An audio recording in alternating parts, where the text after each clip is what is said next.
देखिए international conference थी on mapping the future of sustainable landscape, geospatial innovation for people, places and practices. Islamic university ने इसका organise किया था और वाइस चांसलर साहब यहाँ पर बैठे हैं, रमशू साहब, और vice chancellor central Kashmir university के. It's a technical session basically और I was invited as chief guest. तो खुशी हुई, यहाँ पर साइंटिस्ट भी थे, रिसर्चर्स भी थे, फैकल्टी के मेंबर्स थे, HODs थे और की नोट्स जो एड्रेस करने वाले हमारे बाहर से इंटरनेशनल जो हमारे की नोट देने वाले हैं वो भी आए थे. और अच्छा इंटरनेशनल कॉन्फ्रेंस तो ऐसी फंक्शंस और ऐसे सेमिनार्स बहुत ज़रूरी है, ऐसे टेक्निकल सेशंस बहुत ज़रूरी है हमारे फ्यूचर शेप को ठीक करने.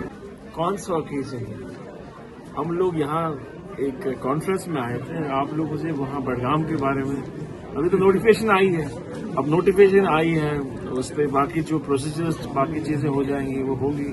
उसके बाद डिफरेंट पॉलिटिकल पार्टीज अपने कैंडिडेट्स का नाम करेंगे, अनाउंस करेंगे, उसके बाद वो इलेक्शन लड़ेंगे. तो बात की बात है, अभी तो शुरुआत ही है, अभी मुझे कोई आइडिया नहीं है और ये बात चल रही होगी. जाहिर सी बात है, हमारी एलायंस है, वो बात चल रही होगी उनके साथ. और हमारी एक कमेटी होती है, कोर कमेटी है, जो इन फैसलों को लेकर बात करती है. किसी को टिकट देना है, किसकी नॉमिनेशन होनी है, एक हमारी कोर कमेटी होती है पार्टी में, एपेक्स कमेटी होती है, हर पॉलिटिकल पार्टी में होती है, हमारी पॉलिटिकल पार्टी में भी है, वो इन चीज़ों को देखती है.